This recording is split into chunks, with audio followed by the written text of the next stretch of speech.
الحمد للہ رب العالمین الصلاۃ والسلام علی خاتم النبیین اما بعد فاعوذ باللہ من الشیطان الرجیم بسم اللہ الرحمن الرحیم۔ آج بدھ کا دن ہے اور بدھ کے دن ہمارے ہاں حضرت مجدد الفسانی رحمۃ اللہ علیہ، اللہ تعالیٰ حضرت کے درجات بہت بلند فرمائے، ان کی مکتوبات شریف کا درس ہوتا ہے۔ مکتوب نمبر 209 چل رہا تھا لیکن وقت ختم ہو گیا تھا، اور چونکہ ایسا مکتوب ہے کہ اگر دوبارہ شروع نہ کیا جائے تو شاید پتہ ہی نہیں چلے گا کہ کیا ہو رہا ہے، لہٰذا دوبارہ ابتدا سے پڑھنا چاہیے۔ یہ میر نعمان بدخشی کی طرف صادر فرمایا تھا، رسالہ مبدأ و معاد کی بعض مشکل عبارتوں کے حل کرنے میں جو انہوں نے دریافت کی تھی، وہ دوسری عبارت ہے جو اس کی تائید میں لکھی گئی تھی، اس خط کے جواب میں جو اس رائے سلوک کے بعد ضروری باتوں پر مشتمل ہے۔ یہ حضرت کا ایک رسالہ ہے مبدأ و معاد، الحمدللہ ہم تک پہنچ گیا ہے، تو اس پہ انشاءاللہ بات بعد میں ہوگی۔ تو اس کے بارے میں کچھ باتیں میر نعمان بدخشی رحمۃ اللہ علیہ نے پوچھی تھی، ان کے جواب میں مطلب یہ مکتوب شریف لکھا گیا ہے۔ اصل میں حضرت کا فیض اسی طریقے سے ہی پہلا ہے، خطوط کے ذریعے سے، مکتوبات شریف کے ذریعے سے۔ بسم اللہ الرحمن الرحیم، الحمدللہ رب العالمین والصلاة والسلام علی سید المرسلین وآلہ الطاہرین اجمعین۔ سیادت پناہ میرے محترم بھائی محمد نعمان خیریت سے ہوں۔ اس طرف کے احوال قابل حمد و ستائش ہے۔ سرائے فروخت میں رخصت کے وقت آپ نے اور برادر خواجہ محمد اشرف نے اس عبارت کے معنی میں جو رسالہ مبدأ و معاد میں درج ہیں دریافت کیے تھے، چونکہ وقت سازگار نہیں تھا لہذا آئندہ پر موقوف رہا۔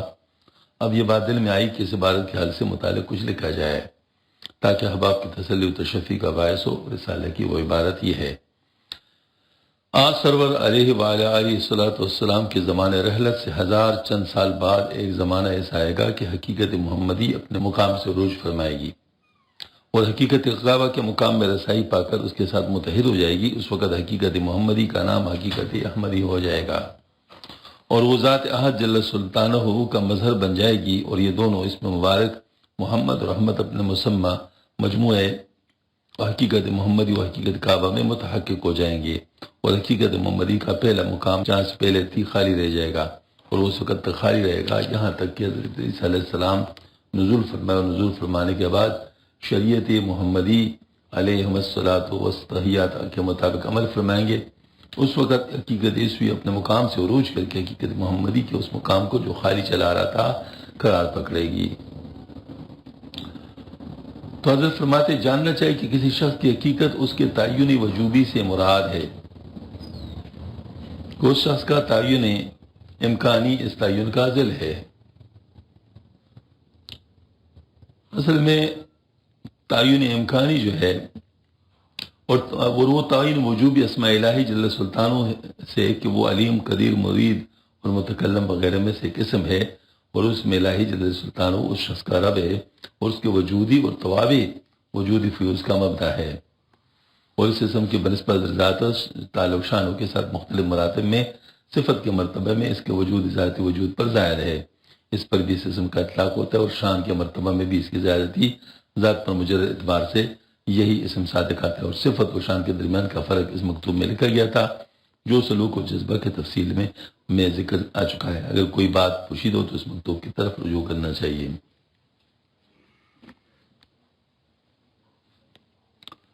یہ اصل میں حضرت فرماتے ہیں تعین امکانی جس وقت اس دنیا میں مطلب جو آیا ہے اس کو تعین امکانی کہتے ہیں، اور تعین وجوبی یہ جہاں سے آیا ہے مطلب اس کی حقیقت، تعین امکانی کی جو حقیقت ہے، تعین امکانی اس کا ذل ہوتا ہے، یعنی گویا کہ اصل جو ہے نا وہ تعین موجودی ہے وجوبی، اور اس کا جو ذل ہے وہ تعین امکانی ہے، چونکہ وہاں پر پہلے یعنی اس کا یعنی وہ آ جاتا ہے، اس کے بعد پھر جو یہاں اس کا ظہور ہوتا ہے، اور وہ تعین وجوبی اسماء الہی جل سلطانوں سے کہ وہ علیم قدیر مرید اور متکلم وغیرہ میں سے ایک قسم ہے، اور وہ اسم الہی جل سلطانوں اس شخص کا رب ہے۔ پہلے بھی میں اس پر کافی تفصیل واز کر چکا ہوں رب کا جو لفظ ہوتا ہے یہ اصل میں پالنے والے کو کہتے ہیں، پرورش کرنے والے کو کہتے ہیں. تو یہ رب کا لفظ جو ہے نا عربی میں کافی عام ہے. یہ اس طرح نہیں ہے کہ مطلب جو ہے نا جس کو کہتے ہیں یعنی کہ صرف اللہ جل شانہ کے لیے ہے. جیسے رب الارباب، یعنی اور رب بھی ہوں گے تو اس کا رب سب ربوں کا رب ہوگا نا. اور رب البیت، رب المال، یہ مطلب فقہ کے مطلب قاعدوں میں ہوتا ہے. تو جو رب ہے اصل میں بات یہ ہے کہ پرورش اس کے ذریعے سے ہوتی ہے، یعنی اس کے پرورش کا ذریعہ ہے. جیسے والدین ذریعہ ہوتے ہیں وجود میں آنے کے لیے یعنی بچے کی، اسی طریقے سے مطلب پرورش کے لیے بھی کوئی ذریعہ بن سکتا ہے. تو یہ جو اسم ہے جو اللہ جل شانہ کا ایک اسم ہوتا ہے وہ ہر شخص کا اپنا اپنا ہوتا ہے، یعنی اس کے ذریعے سے اس کی تربیت ہوتی ہے، مربی ہوتا ہے. اور اس کو معلوم کرنا بھی ہوتا ہے، یعنی اگر معلوم ہو جائے تو فائدہ ہو جاتا ہے. کیسے کیا فائدہ ہو جاتا ہے کہ اس اسم کے ذریعے سے بہت جلدی انسان ترقی کر سکتا ہے. اور میں نے ایک طریقہ سوچا ہے اس کو معلوم کرنے کے لیے، لیکن وہ پھر ہر ساتھی کا الگ الگ معاملہ ہوگا، تاریخوں کے سب کا الگ الگ ہے نا. تو اس کے لیے مجاہدات کا سیریز جب پورا ہو جائے تو اس کے بعد پھر اس پہ کام کریں گے انشاءاللہ کہ وہ اس میں مربی ہر شخص کا معلوم ہو جائے، اور پھر اس کے بعد اسی کا انسان کو زیادہ ورد کروایا جائے تو کافی جلدی فائدہ ہوگا انشاءاللہ. لیکن یہ اتنا آسان نہیں ہے کہ آپ کہیں گے بھائی جلدی کرو. ہاں جی، اس کے لیے محنت ہے اور وہ محنت آپ کو کرنی پڑے گی. مجھے نہیں کرنی پڑے گی، آپ کو کرنی پڑے گی. میں تو صرف عرض کروں ہاں اپنے لیے مجھے محنت کرنی پڑے گی، وہ زیادہ بات ہے، میرے لیے کوئی اور نہیں کر سکتا. ہاں لیکن بہرحال آپ لوگوں کے لیے بھی یعنی اپنا ہوگا. یا اللہ یا کریم. تو بہرحال یہ کہ اس کے وجودی اور طواب وجودی فیوز کا مبدا ہے، یعنی وہ جو وجود مطلب میں آنے والا اور اس کے ساتھ جو مطابقت میں چیزیں آتی ہیں ان سب کے فیوز کے لیے مبدا وہی اسم ہوتا ہے. اور اس اسم کی نسبت حضرت ذات تعالی شانہ کے ساتھ مختلف مراتب میں ہے. صفت کے مرتبہ میں اس کا وجود ذات وجود پر ظاہر ہے. یعنی صفت جو ہوتا ہے نا اللہ تعالیٰ کا کوئی اس میں صفت جو ہوتا ہے وہ اصل میں اللہ تعالیٰ کے ذات وجود پر ظاہر ہوتا ہے، خارج میں موجود ہوتا ہے، لہذا ہر ایک کا معاملہ اس کے ساتھ ہوتا ہے. اس پر بھی اس اسم کا اطلاق ہوتا ہے. اور شان کے مرتبہ میں بھی اس کی زیادتی ذات پر مجرد اعتبار سے ہے. یہی اسم صادق آتا ہے. یعنی اعتبار مطلب یہ ہے کہ یوں کہہ سکتے ہیں کہ براہ راست اس چیز کے ساتھ نہیں، لیکن متعلق وہ اس کے ساتھ جو ہوتی ہے متعلقات جس کو ہم کہتے ہیں تو ان میں اعتبار پایا جاتا ہے.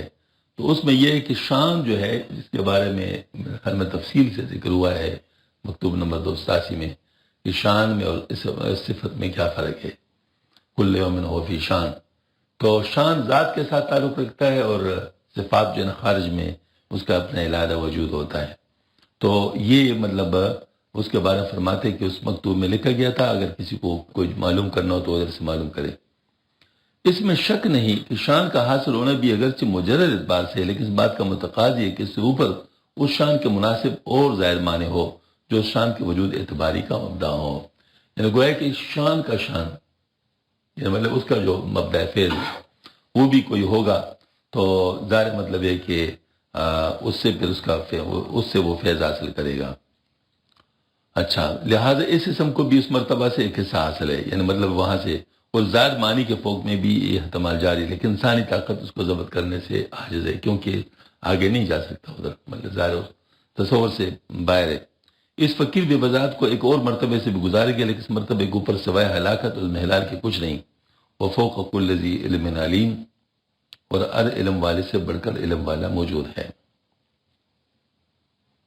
تو یہ ہے کہ مطلب یہ ہے کہ جتنا انسان اوپر جاتا ہے ترقی بھی زیادہ ہوتی جاتی ہے لیکن خطرہ بھی بڑھتا جاتا ہے. اور ظاہر مطلب یہ ہے کہ ہر ایک وہاں کے جو تجلیات ہے اس کا برداشت بھی نہیں کر سکتا. ہنی الارباب النعیم نعیم وحاول العاشق المسکین ما تجرعو. مبارک من مکن از نعمت، مبارک عاشق مسکین کو کلفت. اہل اللہ کی ایک دوسرے پر فضیلت اپنے اپنے استعدادات اور قابلیتوں کے موافق ان مختلف مراتب کے طے کرنے کے اعتبار سے، یعنی گویا کہ جو اہل اللہ ہوتے ہیں وہ جن کی استعداد میں بھی فرق ہوتے ہیں، اپنے ان کی ہمتوں میں بھی فرق ہوتا ہے، تو جو ان کی قابلیتیں ہوتی ہیں، جو استعدادیں ہوتی ہیں، ان کے موافق وہ جتنا سفر طے کرتے ہیں آگے، تو اس کے اعتبار سے ان کی فضیلت ہوتی ہے۔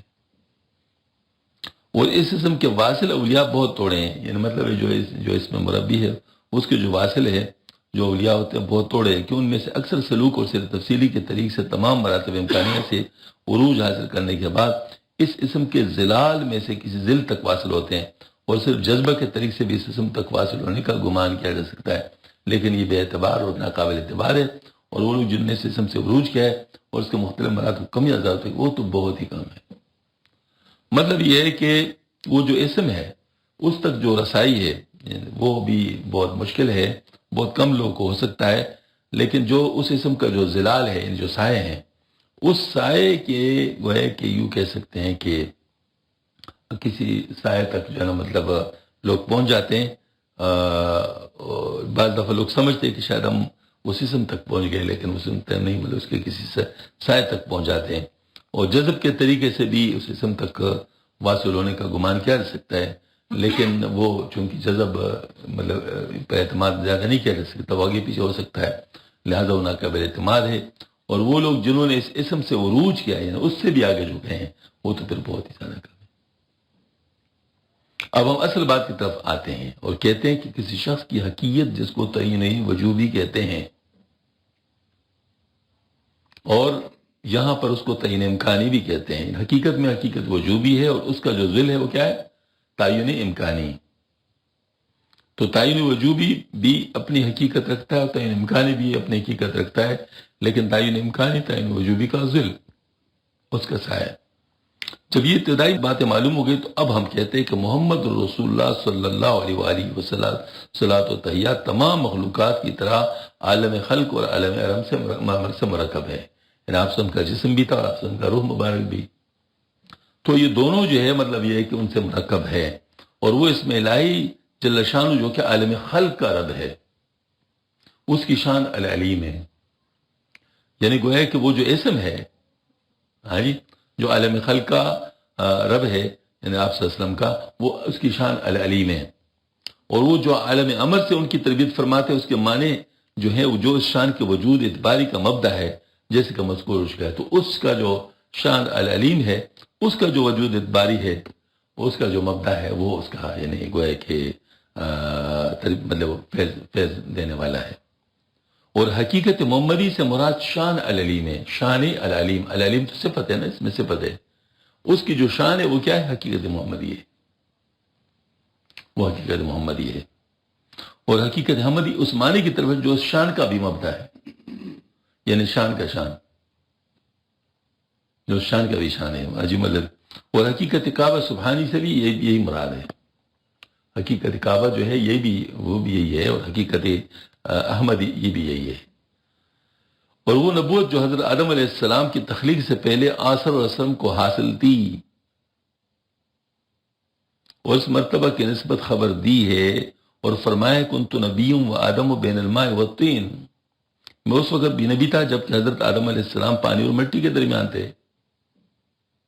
یہ بات اعتبار حقیقت احمدی کی تھی، اس وقت حقیقت احمدی کا ظہور ہو چکا تھا، اور حقیقت محمدی تو نہیں، مطلب یہاں تو ابھی دنیا میں تشریف نہیں لاتے نا، تو حقیقت احمدی اس وقت عالم امر سے تعلق رکھتا تھا، چونکہ جیسے فرمایا نا کنت نبی و آدم و بین الماء والطین، آدم علیہ السلام اس وقت پانی اور مٹی کے درمیان تھے، کیچڑ تھے، اور میں اس وقت بھی نبی تھا، تو کیا کون سا تھا؟ وہ عالم امر سے تھا، یعنی اس وقت روح کے طور پہ تھے، وہ جو روح کے طور پہ تھے، روح محمد صلی اللہ علیہ وسلم، تو وہ اس کی حقیقت احمدی ہے عالم امر سے۔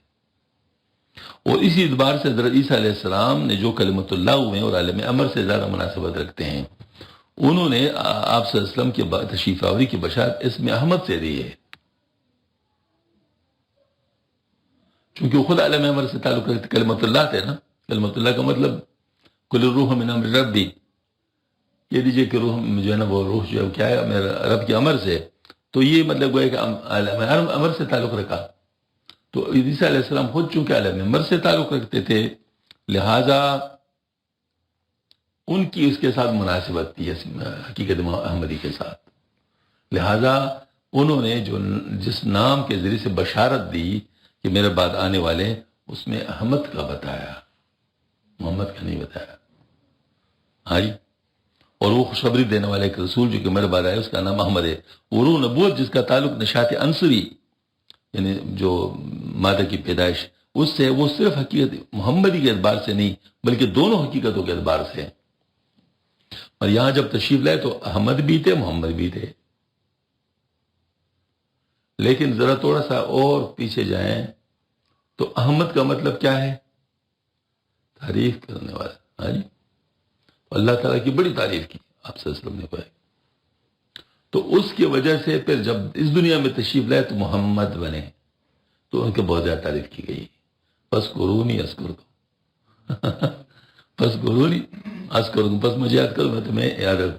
تو مطلب احمد نے عالم امر میں جو مطلب اللہ تعالیٰ کو یاد کہ اللہ کی تعریف کی، تو جب اس دنیا میں تشریف لائے تو آپ صلی اللہ علیہ وسلم کی بھی بہت زیادہ اتنی تعریف کی کہ آپ اللہ تعالیٰ نے فرمایا وَرَفَعْنَا لَكَ ذِكْرَكَ، وَرَفَعْنَا لَكَ ذِكْرَكَ، اور ہم نے تمہارے لیے تمہارا ذکر بلند کر دیا۔ پھر اس کے بارے میں جو حدیث شریف ہے جس میں حضرت جبرائیل علیہ السلام تشریف لایا اور آپ صلی اللہ علیہ وسلم سے پوچھا کہ اس کا مطلب جانتے، تو آپ سے پوچھا کہ کیا؟ فرمایا کہ اللہ پاک فرماتے ہیں کہ جہاں میرا نام لیا جائے گا وہاں تیرا نام لیا جائے گا جہاں میرا نام لیا جائے گا وہاں تیرا نام۔ اور اب دیکھ لیں، اذان میں بھی ہے، نماز میں بھی ہے، ہاں جی، جہاں جہاں پر اللہ کا نام ہے وہاں پر آپ صلی اللہ علیہ وسلم کا نام ہے۔ اچھا، تو یہاں پر جو صرف حقیقت محمدی کے اعتبار سے نہیں بلکہ دونوں حقیقتوں کے اعتبار سے ہے، کیونکہ مبدا جو مطلب جو حقیقت محمد ہے وہ تو مطلب ظاہر ہے تعین امکانی کے لحاظ سے نا، تعین امکانی، اور تعین وجوبی وہ حقیقت احمد ہے، تعین وجوبی حقیقت احمد ہے، بلکہ دونوں کی، وہ اس مرتبہ میں آپ کی تربیت کرنے والے وہ شان اس شان کا مبدا ہے، لہذا اس مرتبہ کی دعوت پہلے مرتبہ کی دعوت کی نسبت زیادہ مکمل ہے، کیونکہ دونوں اکٹھے ہو گئے، کیونکہ اس مرتبہ میں ان کی دعوت عالم امر سے مخصوص تھی، ان کی تربیت صرف روحانیین تک محدود تھی، اور ان کی دعوت کی اس مرتبہ عالم خلق اور عالم امر دونوں شامل ہیں، اور آپ کی تربیت ارواح و اجساد پر مشتمل ہے۔ مطلب یہ ہے کہ جو ارواح اور اجساد سب جو ہے نا، مطلب ان کی تربیت حاصل کلام ہے کہ جہان میں آپ صلی اللہ علیہ وسلم کی عنصری پیدائش کو آپ کی ملکی پیدائش پر غالب کیا ہوا تھا۔ آپ صلی اللہ علیہ وسلم کی جو عنصری پیدائش تھی اس کو یہاں کے نسبت کے لحاظ سے، یہاں کے حالات کے لحاظ سے، یہاں کے ضروریات کے لحاظ سے اللہ جل شانہ نے آپ کے جو روحانیت ہے یہاں پر عنصری پیدائش کو غالب کیا تھا، حکمتاً، تاکہ مخلوقات کے ساتھ جن میں بشریت زیادہ غالب ہے ان کے لیے وہ مناسبت جو افادہ و استفادہ کا سبب ہے زیادہ سے زیادہ پیدا ہو جائے، اور آپ صلی اللہ علیہ وسلم اس حد تک تنزل فرما گئے، یعنی اس شان کے مطابق، تاکہ بشریت زیادہ مطلب جو ہے نا کھل جائے، کیونکہ اللہ پاک نے حکم فرمایا تھا قل انما انا بشر مثلکم یوحی الی انہ الہکم الہ واحد، کہ آپ صلی اللہ علیہ وسلم کے بارے میں سنت ہے کہ جب کبھی دو راستے ملتے جن میں ایک آسان اور ایک مشکل، تو آپ صلی اللہ علیہ وسلم آسان کو لیتے، یعنی وہ جو بشریت کے تقاضوں کے پیش نظر آسان راستہ اختیار کرتے، اور آپ صلی اللہ علیہ وسلم کی تعلیمات سب سے زیادہ بشر کے لیے آسان ہے، سب سے زیادہ آسان ہے۔ اب جو روحانیت والے ہیں وہ تو اپنے روحانیت کے لحاظ سے اونچا پرواز کریں گے، تو آپ صلی اللہ علیہ وسلم نے سب سے زیادہ آسان طریقے دے دیے تاکہ لوگوں کے لیے بہت آسانی ہو۔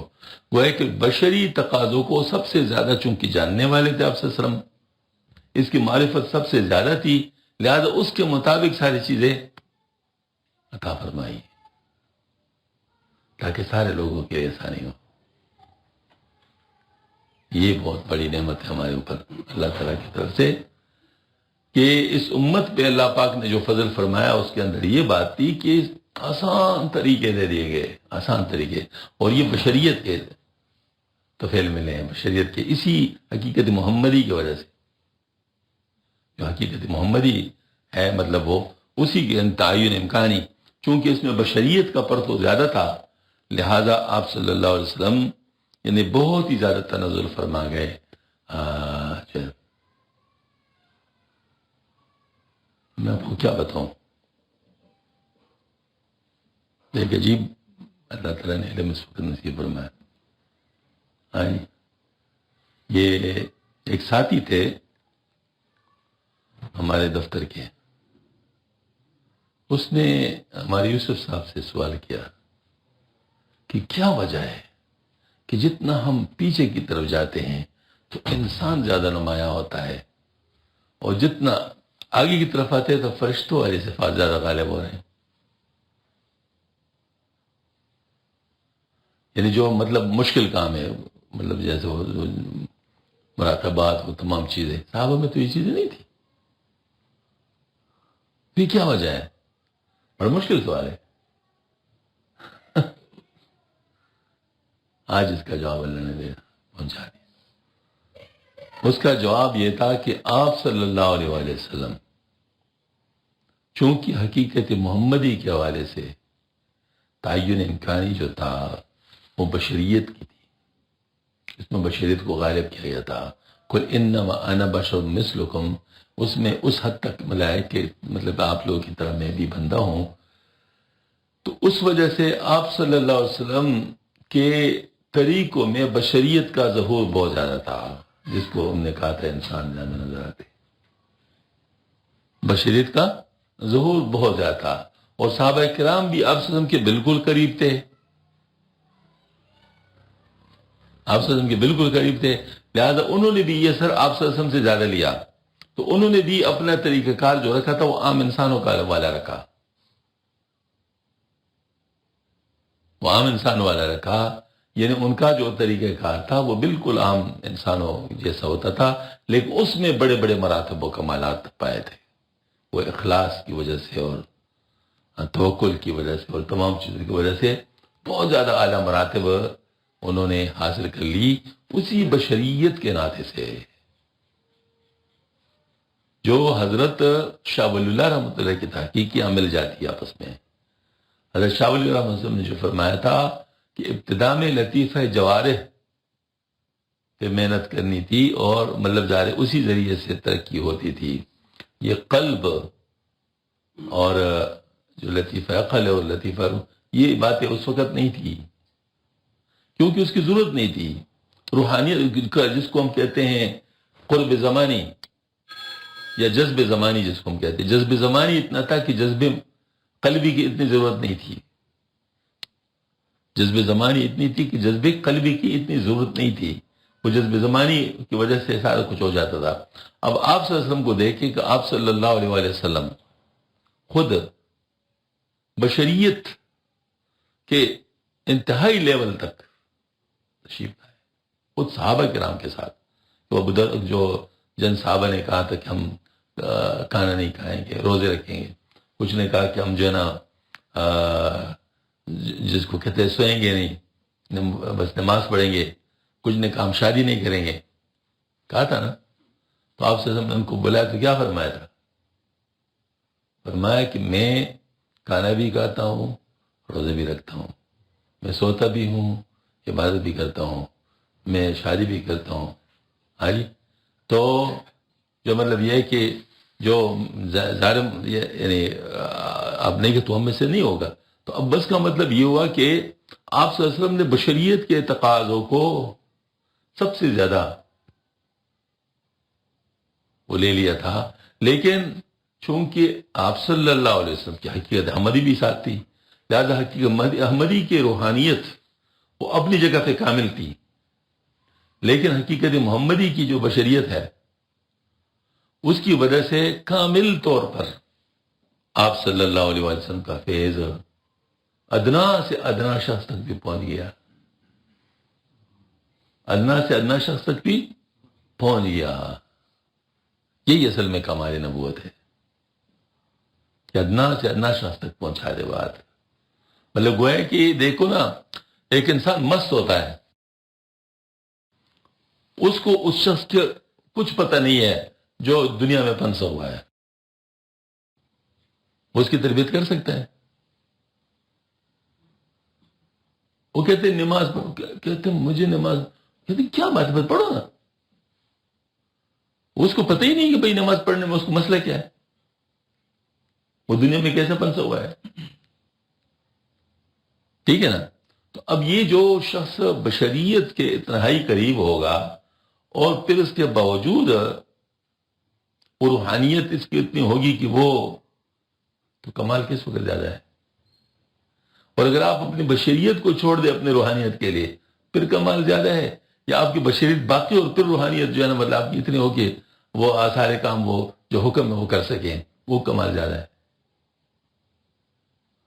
ٹھیک ہے نا. یہی اصل میں فرق تھا. تو آپ صلی اللہ علیہ وسلم میں تو بدرجہ اتم تھا، اور جو ہے نا مطلب یہ ہے کہ وہ صحابہ کرام میں آپ صلی اللہ علیہ وسلم کے ذل تھا. پھر صحابہ کرام کا ذل جو ہے نا وہ تابعین میں آ گیا، پھر تابعین کا تبع تابعین میں آ گیا، اور پھر اس کے بعد یہ جو جذب زمانی ہے یہ بہت کم ہوتا گیا. تو اس کے بعد پھر جذب قلبی کی ضرورت پڑ گئی. تو حضرت انس رضی اللہ تعالیٰ عنہ انہوں نے فرمایا تھا کہ اب اس کے آگے بات آ رہی ہے، میرے خیال میں شاید آگے بات کر لی. تو حاصل کلام یہ ہے کہ جہان میں آپ صلی اللہ علیہ وسلم کی عنصری پیدائش کو آپ کے ملکی پیدائش پر غالب کیا ہوا تھا، تاکہ مخلوقات کے ساتھ جن میں بشریت زیادہ غالب ہے ان کے لیے وہ مناسبت جو افادہ و استفادہ کا سبب ہو زیادہ سے زیادہ پیدا ہو جائے. اب تو بات سمجھ آ رہی ہے نا؟ نہیں آ رہی؟ یہی وجہ کہ حضرت حق سبحانہ وتعالی اپنے حبیب صلی اللہ علیہ وسلم کو اپنی بشریت کے ظاہر کرنے کے لیے بڑے تحقیق سے فرماتے ہیں، قُلْ إِنَّمَا أَنَا بَشَرٌ مِثْلُكُمْ يُوحَىٰ إِلَيَّ أَنَّمَا إِلَٰهُكُمْ إِلَٰهٌ وَاحِدٌ. میں بھی تمہارا بشر ہوں لیکن مجھ پر وحی آتی ہے، اللہ تعالیٰ کی طرف مجھ پر وحی آتی ہے.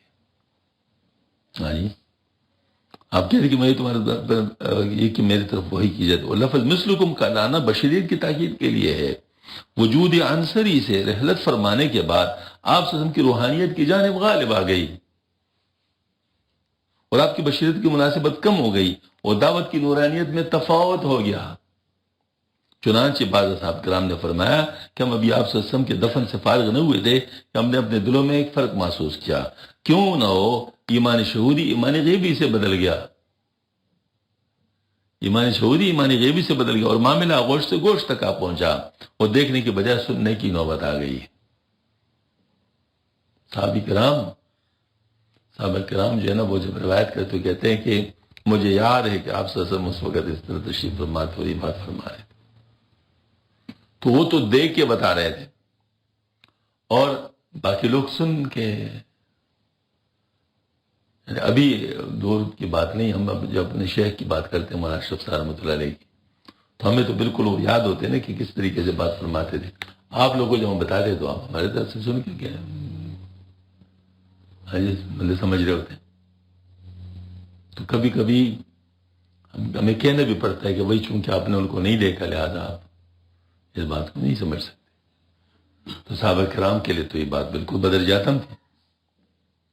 اور آپ صلی اللہ علیہ وسلم کی زمانے رحلت سے جب 1000 سال گزر گئے جو بڑی لمبی مدت اور زمانہ دراز ہے، تو آپ صلی اللہ علیہ وسلم کی روحانیت کی جانب اس طرح غالبی کے بشریت کے تمام جوانب کو اپنے رنگ میں رنگ دیا، حتیٰ کہ عالم خلق نے عالم امر کا رنگ اختیار کر لیا.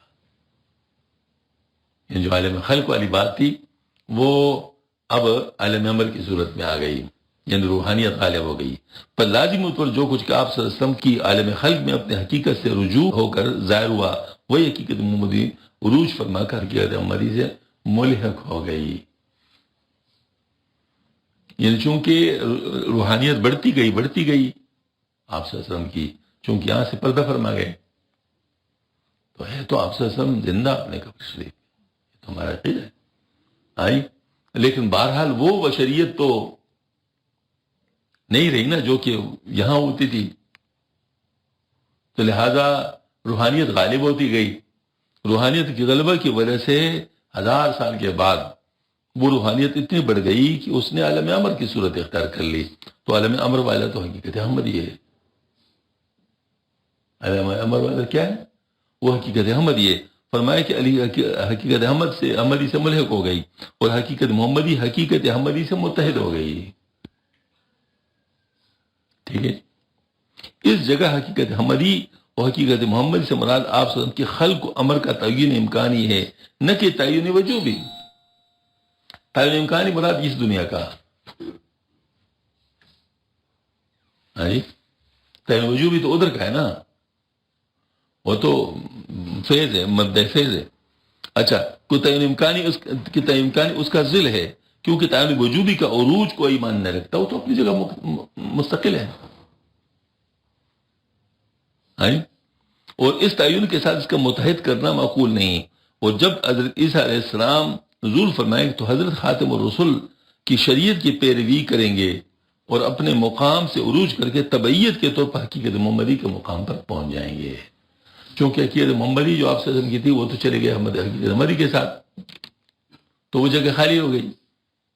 اس کے لیے اللہ تعالیٰ عیسیٰ علیہ السلام کو بھیج دیں گے. عیسیٰ علیہ السلام بھیج تو عیسیٰ علیہ السلام کی اپنی حقیقت ہے، حقیقت عیسوی.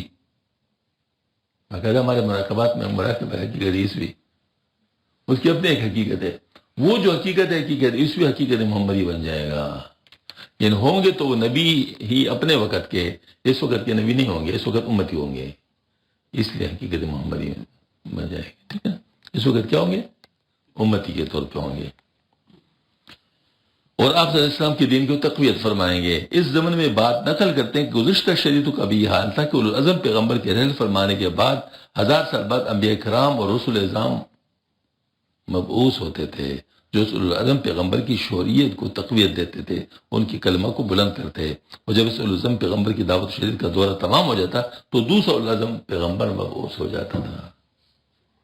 مطلب یہ کہ جب اولو العزم پیغمبر دنیا سے تشریف لے جاتے تو پھر اس کے بعد دوسرے انبیاء آ کر ان کی شریعت کو چلاتے تھے، تقویت پہنچاتے تھے. جب ان کا وہ دور 1000 سال پورا ہو جاتا اس کے بعد پھر اور اولو العزم پیغمبر آ جاتا جن کی اپنی شریعت ہوتی. کیونکہ ہر نبی صاحب شریعت نہیں ہوتے تھے. ہر نبی صاحب شریعت جو انبیاء تھے وہ جو ہے نا وہ لازم پیغمبر ہوتے تھے، وہ نیت سرے سے اپنی شریعت ظاہر کرتا تھا. اور چونکہ حضرت خاتم الرسول علیہ السلام کی شریعت نسخ اور تبدیلی سے محفوظ ہے. اب تو نسخ و تبدیل نہیں ہے، الیوم اکملت لکم دینکم واتممت علیکم نعمتی ورضیت لکم الاسلام مدینہ. اب تو کوئی چیز منسوخ نہیں ہو سکتی، جو منسوخ ہونا تھا ہو گیا. اس لیے آپ سب کی امت کے علماء کو انبیاء کرام کا حکم دے کر آپ کی شریعت کی تقویت کے کام کو اور ملت کی تائید کو ان کے سپرد فرمایا. علماء ربانیین، علماء ربانیین، یہ دونوں لفظ اکٹھے ہوں گے. اس طرح ایک اولوالعزم پیغمبر عیسیٰ علیہ السلام کو آپ صلی اللہ علیہ وسلم کا متبع بنا کر آپ صلی اللہ علیہ وسلم کی شریعت کی ترویج بخشی ہے. اللہ سبحانہ کا ارشاد ہے انا نحن نزلنا الذکر وانا لہ لحافظون. بے شک ہم نے ذکر یعنی قرآن کو نازل کیا اور ہمیں اس کے محافظ ہیں. جاننا چاہیے کہ آپ صلی اللہ علیہ وسلم کے رحلت فرمانے کے 1000 سال بعد آپ کی امت کے جن اولیاء کا ظہور ہوگا، اگرچہ ان کی تعداد بہت قلیل ہوگی لیکن وہ کامل و اکمل ہوں گے. وہی اولوالعزم والی بات تاکہ اس شریعت کو پورے طور پر تقویت دے سکیں. حضرت مہدی علیہ السلام جن کی اس تشریف آوری کی نسبت حضرت خاتم الرسول علیہ السلام نے بشارت فرمائی 1000 سال کے بعد ظاہر ہوں گے، اس کے بعد یہ نہ آئیں گے. اور عیسیٰ علیہ السلام خود بھی 1000 سال کے بعد نزول فرمائے. مختصر یہ کہ اس گروہ کے اولیاء کے کمالات اصحاب کرام کی کمالات کے مانند ہے.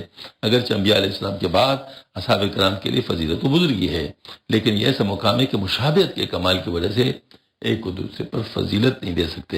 اور ہو سکتا ہے کہ اسی وجہ سے آپ صلی اللہ علیہ وسلم نے فرمایا ہو لا یدری اولہم خیر ام آخرہم، یعنی معلوم نہیں کہ ان میں سے پہلے زمانے والے بہتر ہے یا آخر والے. لوگ نہیں جانتے ہوں گے کون سا بہتر ہے. یہ نہیں فرمایا لا ادری یعنی میں نہیں جانتا، یہ نہیں فرمایا لا یدری اولہم خیر ام آخرہم، میں نہیں. اچھا، کیونکہ آپ صلی اللہ علیہ وسلم کو فریقین میں سارے کا حال معلوم تھا، اسی وجہ سے آپ نے فرمایا خیر القرون کرنی، سب سے بہتر زمانہ میرا ہے. لیکن چونکہ کمال مشابہت کی وجہ سے شک و شبہ کی گنجائش تھی، اس لیے لا یدری فرمایا. اگر کوئی دریافت کے لکھا آپ صلی اللہ علیہ وسلم نے اپنے اصحاب کے زمانے کے بعد تابعین کا زمانے کو خیر فرمایا ہے، اور تابعین کے زمانے کے بعد تب تابعین کے زمانے کو بھی خیر لہذا خیریت انہی دو زمانوں کے لوگوں کے اوپر یقین کے ساتھ کہی جا سکتی. پس گروہ کے اصحاب کرام کی کمالات کے ساتھ کس طرح مشابہت ہوگی؟ جواب میں ہم کہتے ہیں کہ ہو سکتا ہے کہ اس قرن کا اس طبقہ سے بہتر ہونا باعتبار کثرت ہو. اس وقت جو کاملین ہوں گے وہ کثرت سے اس وقت ہوں گے، اب کاملین توڑے ہوں گے.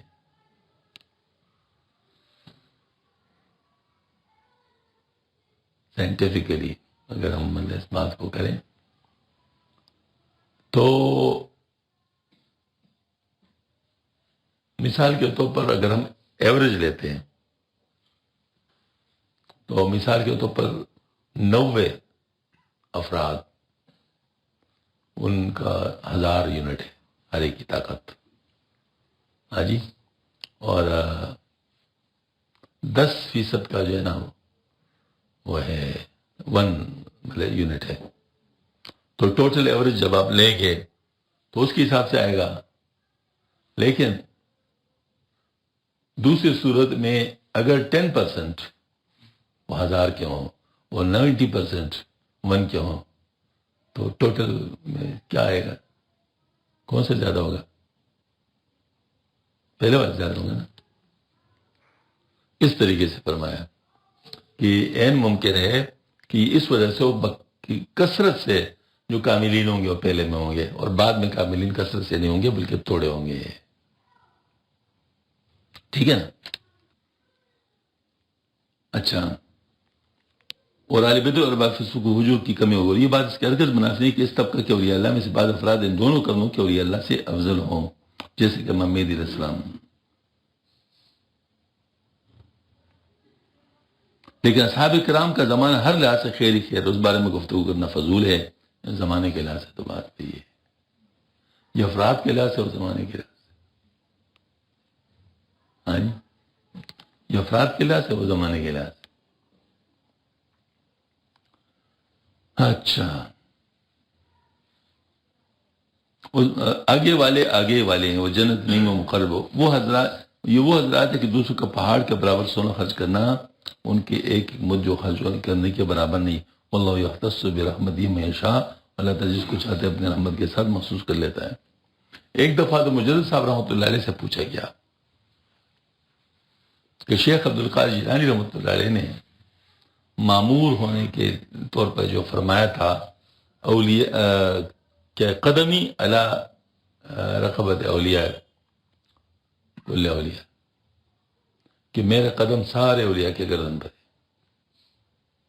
تو کیا یہ اس دور کے اولیاء کے بارے میں تھا یا بعد کے آنے والے قریب ہی ہے؟ پوچھا گیا، سوال کیا گیا تھا. مجد صاحب سے سوال کیا گیا تھا. حضرت نے فرمایا میں تو اپنے گردن پہ مانتا ہوں. پہلے تو اپنے آپ کو تو فارغ کر دیں. میں تو اپنے گردن پر مانتا ہوں، لیکن تا اسی دور کے لیے، کیونکہ اگر اس دور کے لیے نہیں، پہلے دور کے لیے پہلے میں صحابہ ہیں، اور اگر بعد کے دور تو بعد میں امام مہدی علیہ السلام آ رہے ہیں. بعد میں امام مہدی علیہ السلام آ رہے ہیں، پہلے میں صحابہ ہے. لہٰذا نہ پہلے کے لیے نہ بعد میں والے کے لیے. اصل میں تو اسی وقت میں اپنے اوپر میں ویسے مانتا ہوں. تو یہ باری بات ہے.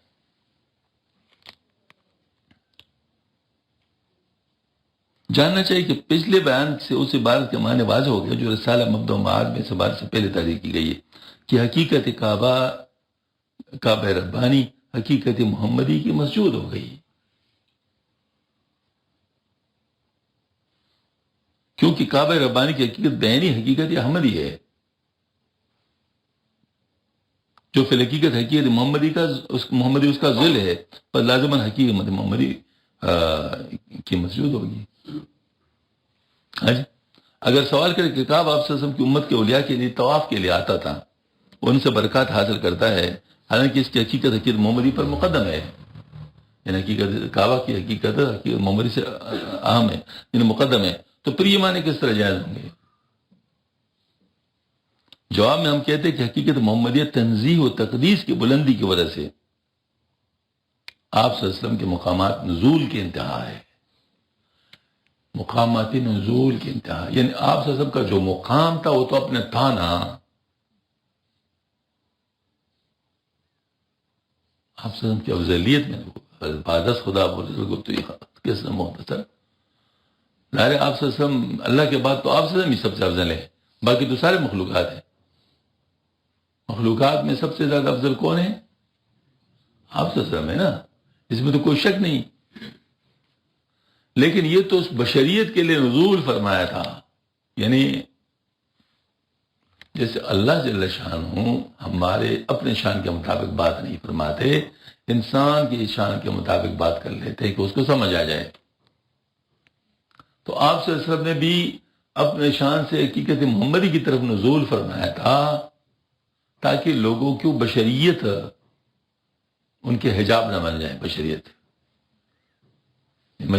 ہے کہ اگر روحانیت یہاں زیادہ ہوتی تو پھر بشریت اس کے لیے حجاب بن جاتی، تو وہ حجاب نہ بنانے کے لیے وہ جو مطلب نزول فرما گئے اتنا، لیکن آپ صلی اللہ علیہ وسلم ویسے افضل تو تھے، ہاں جی نزول کی انتہا ہے، اور حقیقت کعبہ عروج کعبہ کے مقامات کی انتہا ہے، حقیقت کعبہ عروج کعبہ کے مقامات کی انتہا ہے، مطلب اس میں اب تبدیلی نہیں ہو سکتی، وہ تو انتہا ہے نا، اور حقیقت محمدی کے لیے مرتبہ تنزیح پر عروج کا خاصا زین اول حقیقت آپ کعبہ ہے، یعنی ایک تو ہوتا ہے نزول میں حقیقت محمدی ہے، اور عروج میں کیا ہے؟ حقیقت احمدی ہے، پہلا سٹیپ حقیقت احمدی ہے، پہلا سٹیپ، تو دوسرے سٹیپ کیا ہوگا، تیسرے سٹیپ کیا ہوگا، چوتھا اوپر تو چلے گا نا، سمجھ میں آئی نہیں بات کہ پہلا سٹیپ جو ہے نا وہ کیا ہے؟ حقیقت کعبہ ہے، یعنی حقیقت احمدی جو برابر ہے، تو چونکہ آپ صلی اللہ علیہ وسلم نزول فرمائے تھے، عروج میں کیا ہوگا؟ عروج میں تو پہلے زینے حقیقت کعبہ کا ہے، وہاں تو پہلے زینے میں پہنچ گئے، اس کے بعد جو مزید منازل ہوں گے وہ تو اس کے لیے تو انتہا نہیں ہے، تو وہ جو ہے نا مطلب یہ ہے کہ عروج کا خاص زین اول حقیقت کعبہ، اس حقیقت محمدی کے عروجات کی نہایت کو حق سبحانہ تعالیٰ کے علاوہ کوئی نہیں جانتا، کیونکہ آپ صلی اللہ علیہ وسلم کی امت کے کامل اولیاء کو آپ صلی اللہ علیہ وسلم کے عروجات سے نصیب تام حاصل ہے، یعنی پورا حصہ حاصل ہے، پھر اگر کعبہ ان بزرگواروں سے برکت حاصل کر لے تو کیا تعجب ہے، یعنی یہ گویا کہ آپ صلی اللہ علیہ وسلم کی نسبت کی بات ہے، جیسے مثال کے طور پر بادشاہ آ جائے، بادشاہ کے ساتھ کچھ لوگ بھی آ جائیں اور گورنر ان کا استقبال کر لیں، تو کیا وہ لوگ گورنر سے اونچے ہوں گے؟ ہاں جی، ان کا مقام گورنر کے برابر تو نہیں ہے نا، لیکن گورنر ان کے لیے بھی استقبال کیا جا رہا ہے، کس کی وجہ سے؟ کہ بادشاہ آ رہا ہے، تو بادشاہ کے ساتھ نسبت کی وجہ سے وہ گورنر بھی ان کا استقبال کر رہا ہے، اسی طریقے سے آپ صلی اللہ علیہ وسلم کی وجہ سے آپ صلی اللہ علیہ وسلم کی امت کے جو کبار اولیاء ہیں ان کے لیے خانہ کعبہ آ جائے تو کیا مسئلہ؟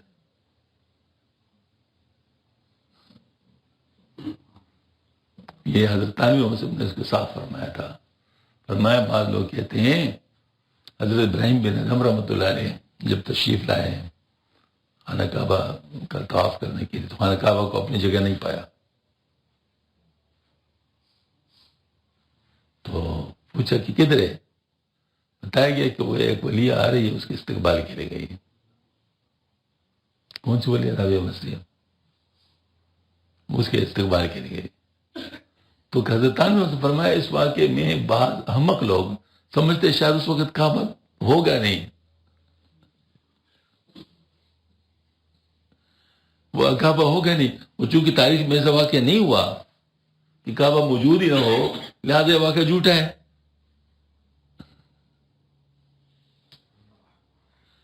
یہ واقعہ جھوٹ ہے، فرمایا ایسا نہیں، وہ حقیقت کعبہ کی بات کر رہے ہیں،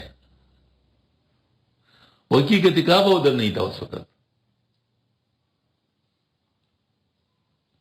وہ جو ہے نا مطلب یہ کہ وہ ابراہیم بن ادھم رحمۃ اللہ علیہ چونکہ روشن ضمیر تھے، لہٰذا ان کو پتہ چلے کہ وہ چیز تو نہیں ہے، کعبہ ہے لیکن وہ چیز نہیں ہے ساتھ، تو حیرت ہوئی، پوچھا، پتہ چلا کہ وہ تو ایک ولی ہے کہ استقبال کے لیے گئی، ہاں جی، تو یہ اس طرف اشارہ ہے، ٹھیک ہے نا. تو حضرت نے بھی رد نہیں کیا اس بات کو. اچھا،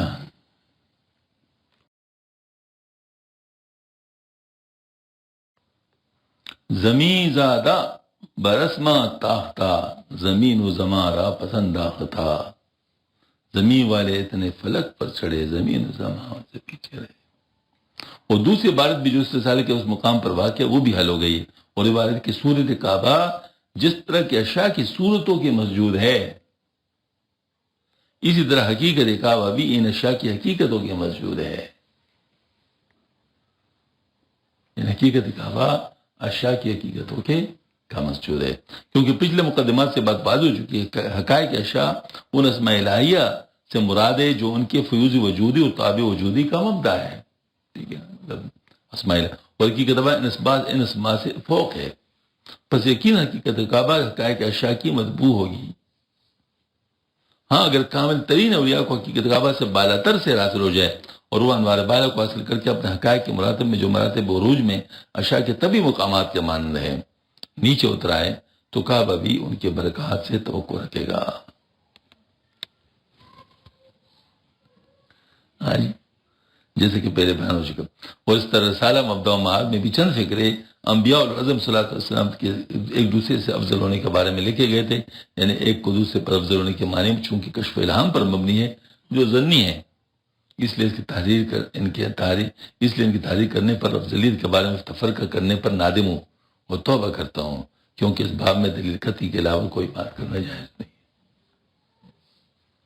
ہاں جی، مطلب یہ ہے کہ دلیل قطعی تلکر رسول فضل بعد ملابات تو ہے، لیکن اس کے اندر تعین کرنا اس کے بارے میں چونکہ نہیں ہے، لہذا وہ جو کشف وغیرہ وہ نہیں ہوگی. یہ الف لام میم صاد الف لام را اس قسم کے جو حروف مقطعات ہے، اس کا اصل معنی تو اللہ اور اللہ کے رسول بہتر جانتے، کوئی اور نہیں جانتا. ہاں، بعض بزرگوں نے اس کے بارے میں کلام کیا کہ اس کے معنی یہ ہے، لیکن وہ ظنی ہے، لہٰذا ہم اس کو درجہ ظن سے آگے نہیں بڑھائیں گے. کہیں کہ ہو سکتا ہے ایسا ہو سکتا ہے ایسا ہو، اس کے اوپر یقین نہیں کر سکتے. یہ گزشتہ نقشبندی سلسلے میں یہ جو مراقبات ہیں اس میں مراقبات جو ہے اس میں مراقبہ ہدیت مختلف لطائف پر ہوتا ہے نا، تو اس میں تھا کہ آپ صلی اللہ علیہ وسلم فیض آ رہا ہے آپ صلی اللہ علیہ وسلم کے قلب پر، اور آپ صلی اللہ علیہ وسلم کے قلب سے شیخ کے قلب پر، اور شیخ کے قلب سے پھر مرید کے قلب پر، یہاں تک تو معاملہ کلیئر ہے. اس کے بعد فیض آ رہا ہے آپ صلی اللہ علیہ وسلم کے لطیف روح پر، وہاں سے شیخ کے لطیف روح پر، پھر وہاں سے صالح کے لطیف روح پر. یہ تھا. جب میں نے یہ پڑھا تو مجھے شبہ ہو گیا. میں نے کہا کہ قلب جو ہے یہ کیا ہے؟ یہ تو قطعی ہے، لطیفہ ثابت ہے، یہ قطعی ہے، نص منصوص ہے. لیکن روح اور سر اور یہ چیز منصوص نہیں ہے، کشفی ہے، ظنی ہے. تو آپ سسم کے لیے ہم کیسے اس لفظ کو استعمال کر سکتے جو ظنی ہو؟ کیونکہ آپ سسم کے لیے تو ہم کوئی خلاف واقع بات استعمال نہیں کر سکتے. تو اس وجہ سے آپ صلی اللہ علیہ وسلم کے قلب مبارکی کو لینا چاہیے. ہاں، سالک کے لطائف ہو، سالک کے لطیف قلب، سالک کے لطیف روح، سالک کے لطیف سر، سائر کے لطیف خفیلہ، سائر کے لطیف اخبار، سب اس طرح ہو. لیکن آپ صلی اللہ علیہ وسلم کا جو ہے وہ ایک ہی ہو، وہ روح منصوص ہی ہو.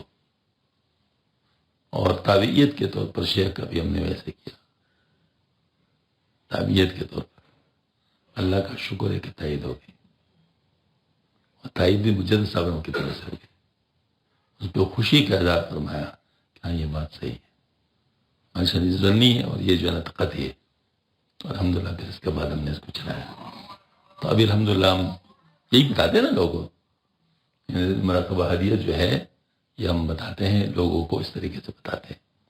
تو وہاں پر بھی یہی بات تھی، صرف انہیں قلب پہ وہ بات بیٹھ نہیں رہی تھی کہ کیسے میں کہوں کہ آپ صلی اللہ علیہ وسلم کے لطیفہ روپ پر، مطلب تصور نہیں آ سکتا تھا مجھے، کیونکہ یہ لطائف زنی ہے، اور زنی جو ہوتی ہیں وہ جو ہے نا وہ آپ صلی اللہ علیہ وسلم کے لیے تو نہیں بولے جا سکتے. آئی تو یہاں پر بھی بالکل وہی بات حضرت نے بھی اپنے قول سے رجوع فرمایا ہے، یعنی کہ مطلب یہ ہے کہ میں کیسے بات کر سکتا ہوں، یہ تو زنی ہے، میں زنی کی بنیاد پر نہیں کر سکتا. تو میں استغفر اللہ واتوب الیہ اللہ من جمیع ما کرہ اللہ قولا وفعلا، میں ان تمام اقوال و افعال سے جو اللہ تعالیٰ کے حضور میں ناپسندیدہ ہو معافی مانگتا ہوں اور توبہ کرتا ہوں. یہ توبہ کرنا سکھا دی حضرت نے. یہ بھی نزول ہے، سمجھ میں آگی نہیں بات، یہ بھی نزول ہے نا، اس لیول کا گانا، ٹھیک ہے نا. لا الہ الا اللہ. آپ نے اپنے خط میں تحریر کیا تھا کہ سرائے فرخ میں نے دریافت کیا کہ مجھے تعلیمی طریقہ طالبوں کو سکھانے کی اجازت ہے یا نہیں ہے، تو آپ نے جواب میں فرمایا تھا نہیں. فقیر کو یاد نہیں کہ اس بارے میں مطلق نفی کی ہو، بلکہ یہ کہا ہو کہ کچھ شرائط کے ساتھ مشروط ہے، مطلقاً ایجاد نہیں ہے. اور اب بھی اسی طرح جانے چاہیے کہ شرائط کی رعایت میں بہت احتیاط برتیں اور ہرگز سستی نہ کرے. جب تک استخاروں کے ذریعے یقین نہ ہو جائے اس وقت تک تعلیمی طریقت نہ دے. برادرم مولانا یار محمد قدیم کو بھی اس بات سے آگاہ کریں اور بہت تاکید کے ساتھ کہہ دیں کہ تعلیمی طریقت میں جلدی نہ کریں. پیر مریدی کی دکان کھولنا مقصود نہیں ہے، بلکہ حق سبحانہ تعالیٰ کی مرضی کو مربوط رکھنا چاہیے. اطلاع دینا ہمارا کام ہے، یعنی آپ مانے نہ مانے آپ کا کام ہے، لیکن اطلاع میں نے دے دی. ہاں جی. حضرت حاجی امداد اللہ مہاجر مکی رحمۃ اللہ علیہ، حضرت یہاں بڑی وسعت تھی. کچھ لوگ نے کہہ دیا کہ حضرت اگر کوئی اللہ کا نام پوچھنے کے لیے آئے تو ہم بتا دیا کرے. تو میں اچھا بتا دیا کرو، وہ سمجھے کہ ہم خلیفہ ہیں. تو انہوں نے اپنے آپ کو مشہور کر دیا. بعد میں حضرت نے جو لسٹ فائنل کر کے شائع کروا دی اس میں ان کا نام نہیں تھا. تو وہ آگے انہوں نے کہا حضرت آپ نے ہمیں اجازت نہیں دی. کہ نہیں. تو انہوں نے کہا آپ نے تو فرما دیا. انہوں نے کہا بھائی اس طرح اجازت تھوڑی ہوتی ہے، یعنی خود سے اجازت مانگنا اس پہ اجازت توڑی دی جاتی ہے. بعض لوگ بڑے ہوشیار ہوتے ہیں نا. ہاں جی. تو یہ مطلب وہ گویا کہ سکھا دیا. اور مولانا اشرف صاحب کو میں نے واقعہ سنایا تو وہ تو ہے ہی وہ مطلب مذاق کرنے والے. تو کہتے وہ کوئی صاحب تھا، وہ آیا اپنے شیخ کے پاس تو جانے کے لیے کہا کہ حضرت اجازت ہے. تو انہوں نے فرمایا اچھا اجازت ہے. جا کے انہوں نے مشہور کیا مجھے اجازت ہے.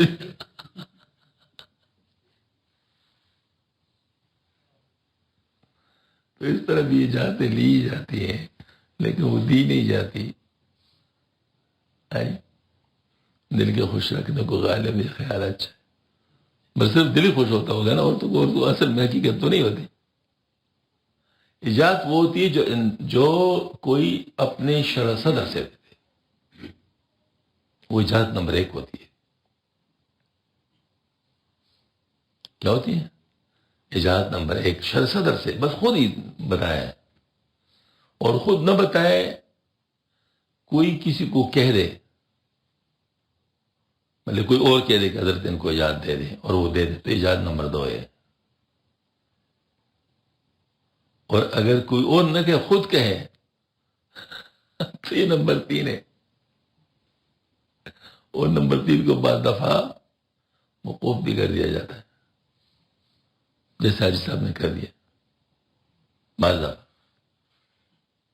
لیکن جو نمبر 2 والے جاتے ہیں ان کو بھی چاہیے کہ وہ اس وقت تک اپنے اس سے غافل نہ رہے، اپنے تربیت سے، جب تک کوئی نمبر 1 نہ ملے. مطلب یہ ادب ہے، تاکہ مطلب کوئی اشکال نہ ہو، کوئی مسئلہ نہ ہو. یہ والی بات ہے.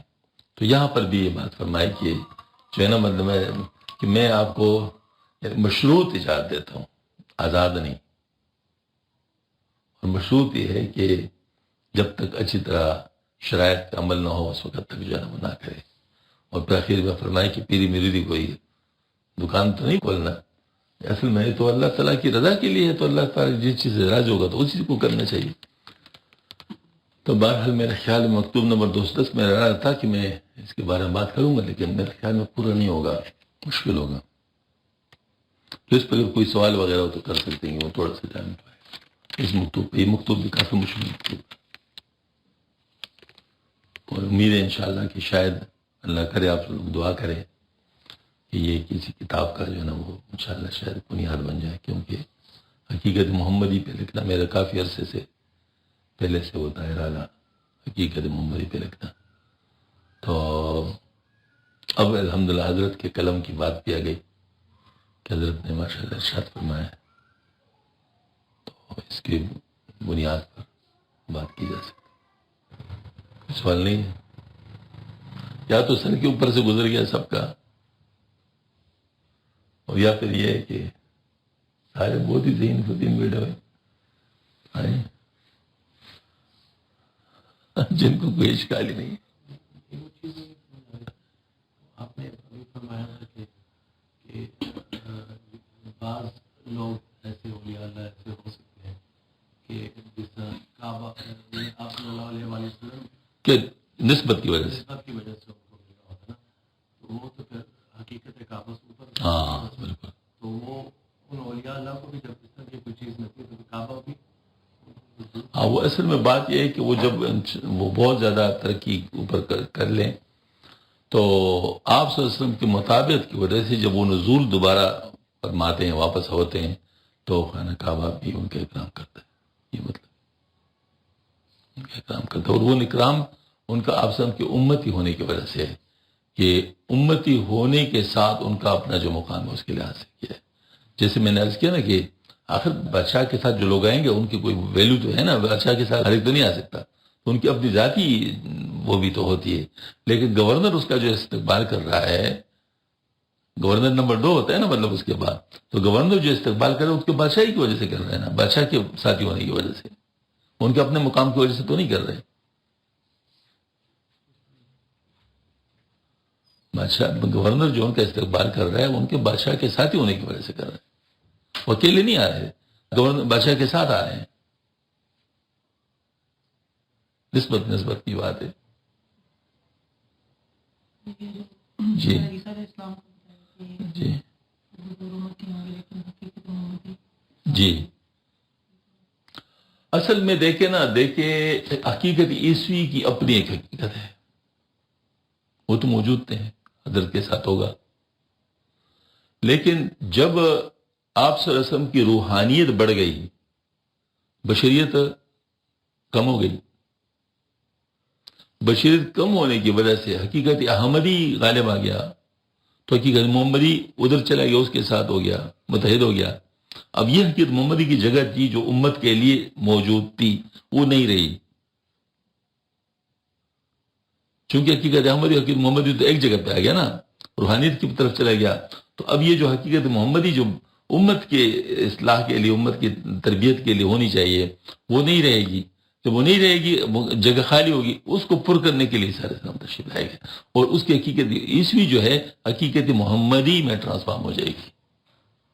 تو آپ صلی اللہ علیہ وسلم کی امتی کی حیثیت سے وہ حقیقت محمدی کا اعزاز استعمال کریں، کوئی کہ وردی آپ صلی اللہ علیہ وسلم کی گویا کہ امتی کا پہن کے وہ جو ہے نا وہ اپنی نبوت کے لحاظ سے نہیں بلکہ امتی ہونے کے لحاظ سے کام کرے گا آپ صلی اللہ علیہ وسلم کے دین.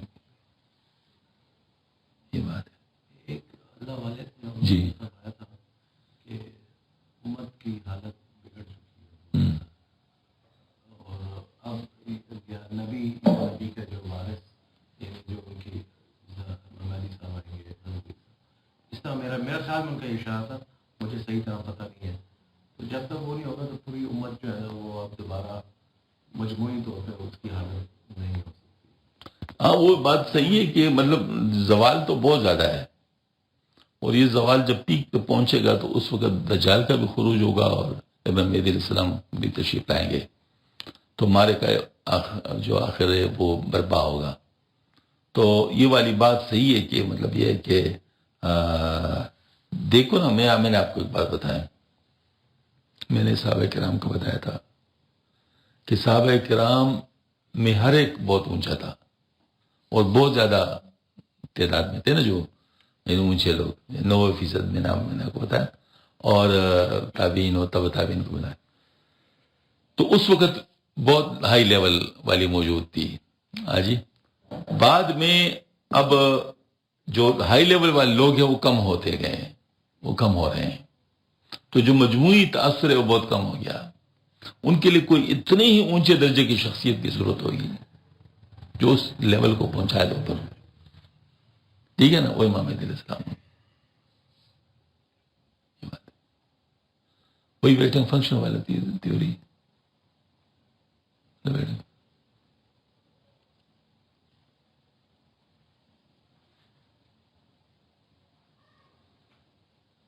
اور کوئی سوال وغیرہ آپ لوگوں کی طرف سے؟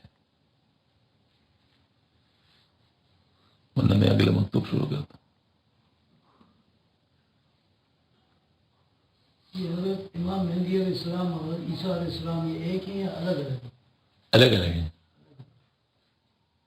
آپ سے بھی زیادہ خطرناک سوال مجھ سے کسی نے پوچھا تھا گجرات میں کہ اللہ اور آپ صلی اللہ علیہ وسلم ایک ہیں یا الگ الگ ہیں؟ مجھ سے پوچھا گیا، بھلے بالکل مذاق نہیں ہے، پوچھا گیا کہ اللہ اور آپ محمد یہ ایک ہیں یا الگ الگ؟ میں نے کہا الگ الگ۔ تو یہ حضرت عیسیٰ علیہ السلام اور حضرت امام مہدی علیہ السلام کٹھے آئیں گے یا نہیں، نہ مہدی علیہ السلام کا ظہور پہلے ہوگا، اس کے بعد دجال کا ظہور ہوگا، اور دجال کے ظہور کے بعد عیسیٰ علیہ السلام تشریف لائیں گے، آسمان سے اتریں گے۔ اس وقت امام مہدی علیہ السلام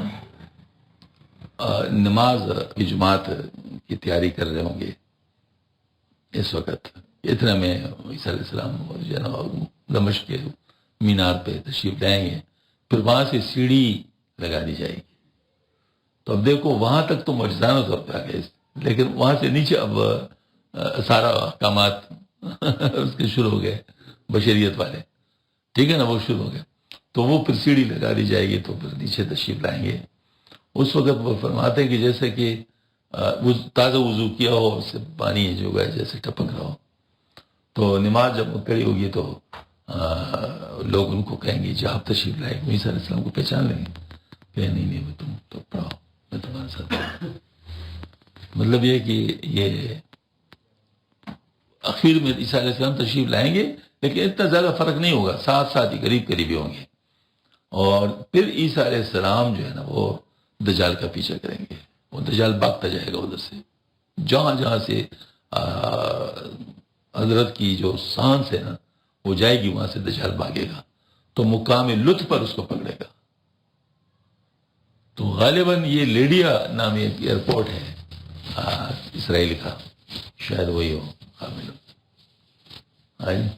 اس پر اس کو پکڑے گا اور اس کو دیکھ کر جو ہے نا وہ بالکل پگھلنا شروع ہو جائے گا، جیسے نمک میں پانی ڈالے تو جس طرح پگھلتا ہے نا، اس طرح مطلب ہے کہ جو ہے نا وہ پگھلنا شروع ہو جائے گا، اور اس کے اوپر عیسیٰ علیہ السلام مار دیں گے، عیسائی سارے مسلمان ہو جائیں گے،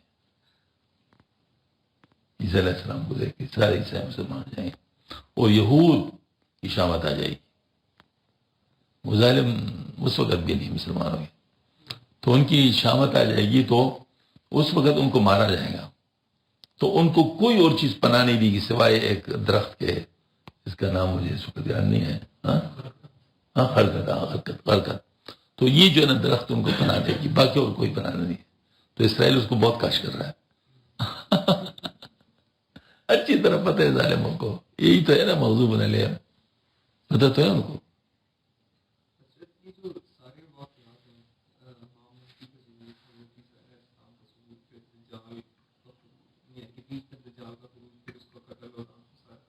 یہ ساری چیزیں تو اللہ سبحانہ و تعالیٰ نے ایک وقت مقرر پہ کریں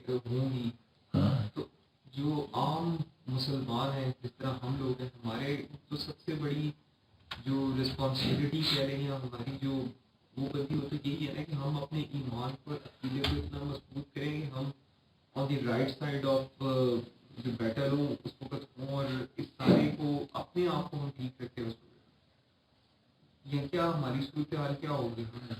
دیکھیے بات سنیں، وہاں پر معرکہ ہوگا نا زور کا، تو معرکہ ہونے کے لحاظ سے جو دجالیت ہوگی وہ عروج پر ہوگی، دجالیت، کیونکہ اس میں فرمایا گیا کہ دجال کے پاس دوزخ بھی ہوگا جنت بھی ہوگا، اور جو لوگ ان کے فیور کے ہوں گے تو ان کو جنت میں ڈالیں گے، اور جو لوگ ان کے مخالف ہوں گے تو ان کو دوزخ میں ڈالیں گے.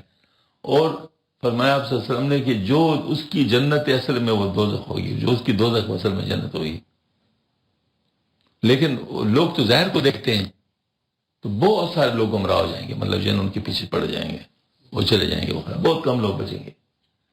اچھا، اب اس چیز کو دیکھیں نا، جب اتنی زیادہ دجل اور فریب آ گیا پیک کا، اس کے لیے اللہ پاک نے روحانیت کا ایک معراج بھی پیدا فرما دیا مہدی علیہ السلام اور عیسیٰ علیہ السلام. یہ تو بہت احسان ہے نا، تاکہ مطلب کہ وہ کم از کم اس کی وجہ سے خراب نہ ہونا. تو یہ جو روحانیت کا پیک ہے، معراج ہے، یہ اسی لیے ہے چونکہ وہاں بھی پیک ہوگا، اس پیک کو پیک کے ساتھ مارنے کے لیے.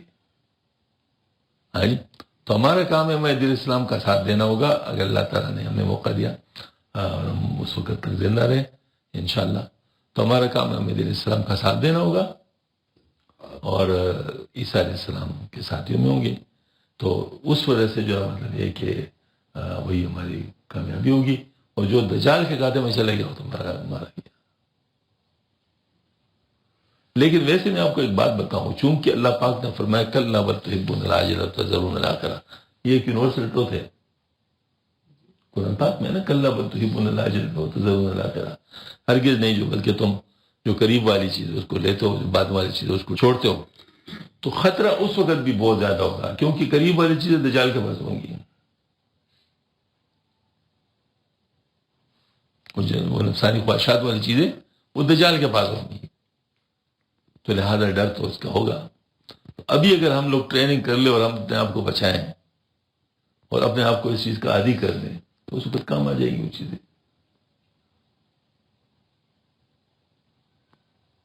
ٹھیک ہے نا؟ سورہ مریم میں وہ اللہ سبحانہ وتعالیٰ نے جو آیت میں فرمایا کہ پہلے جو لوگ تھے وہ مشکلات پھر ان کے بعد لوگ آئے جنہوں نے آسانی اور آسائشیں اپنا لی، اور اپنے ان کے سارے معاملات سے خراب ہو گئے، اور ماس پر چند لوگ ان لوگوں کے جنہوں نے پھر توبہ کی اور اپنی اصلاح کی. وہ یہ وہی والی چیز ہے نا کہ ہم یہاں کی دیکھیں، مجاہدہ اختیاری جو ہوتا ہے وہ مجاہدہ اضطراری کی آسانی کے لیے ہوتا ہے. مجاہدہ اختیاری جو ہوتا ہے وہ مجاہدہ اضطراری کے آسانی کے لیے ہوتا ہے. حضرت شاہ اسماعیل شہید رحمۃ اللہ علیہ جہاد کے لیے جب تیاری کر رہے تھے تو تپتے ہوئے پتھروں کے اوپر پھرتے، تو لوگوں نے ان سے پوچھا کہ کیوں کر رہے ہو؟ تو انہوں نے کہا میں جہاد کے لیے اپنے آپ کو تیار کر رہا ہوں.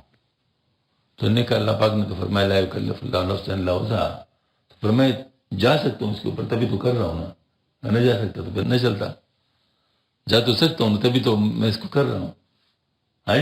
تو اب یہ والی بات ہے کہ اس طرح جو ہے نا، مطلب حضرت مولانا یحییٰ صاحب جو حضرت کے خلیفہ تھے سید احمد شہید رحمۃ اللہ علیہ کے، ان کی طبیعت بڑی نازک تھی، کیونکہ بڑے مالدار گرانے کے تھے اور طبیعت میں بڑی نزاکت تھی. ان کے والد صاحب ان کے لیے مدرسے کے 2 دروازے تھے، ہر دروازے پہ ٹانگیں کھڑا کرتے تھے کہ اگر اس دروازے سے نکلے تو یہاں ٹانگا موجود ہو، اگر اس دروازے سے نکلے تو یہاں ٹانگا موجود ہو، اس حالت میں نظر. تو حضرت شاہ اسماعیل شہید رحمۃ اللہ علیہ کے پاس جب آئے مطلب یہ جہاد کے لیے، تو طبیعت میں بڑی نزاکت تھی، تو حضرت نے حکم دے دیا کہ مولانا یحییٰ میرے ساتھ کھائیں گے، کسی اور کے ساتھ نہیں کھائیں گے. حکم دے دیا بس، لہٰذا سب کسی اور کے ساتھ کھا ہی نہیں سکتے تھے. تو جب کھانا کھاتے تو جیسے وہ کھانا کا پہلے لوال لیتے مولانا کہتے مطلب شاہ اسماعیل صاحب مولانا کیا کرتے ہو، چلے جاتے، نہیں کھاتے. اچھا نہ کہو، کسی اور کے ساتھ تو کھا نہیں سکتے ہو.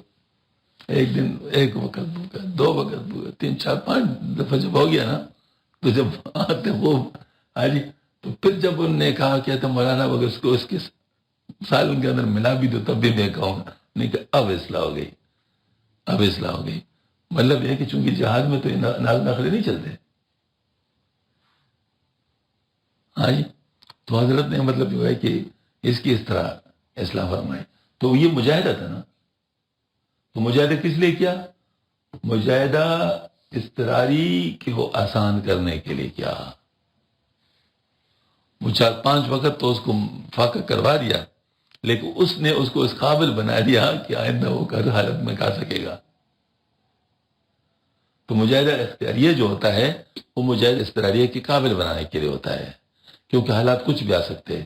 یہی وجہ کہ رجال کے مقابلے کی تیاری کے لیے ہمیں مجاہدات اختیاری بڑھانے ہوں گے. اللہ کا شکر، اللہ تعالیٰ نے ہمارے سلسلے کو دے دیے نا. آج کل سلسلے شروع ہے نا، مجاہدات ساتھی کر رہے ہیں، ان کو ہم دے رہے ہیں الحمدللہ. خواتین بھی کر رہی ہیں، ہم مرد بھی کر رہے ہیں. تو جب ظاہر مطلب ہے کہ سلسلہ شروع ہو چکا ہے. مجاہدت بعض حضرات کے نزدیک متروک ہو چکا تھا. اللہ کا شکر الحمدللہ مجاہد صاحبوں کی برکت سے اللہ تعالیٰ نے پھر دوبارہ اس کو شروع کروا دیا، اور اب الحمدللہ ہمارے یہاں مجاہدات ہوتے. ٹھیک ہے نا. تو یہ اس لیے چونکہ وقت پڑ سکتا ہے، اپنے آپ کو تیار رکھنا ہے. ٹھیک ہے نا.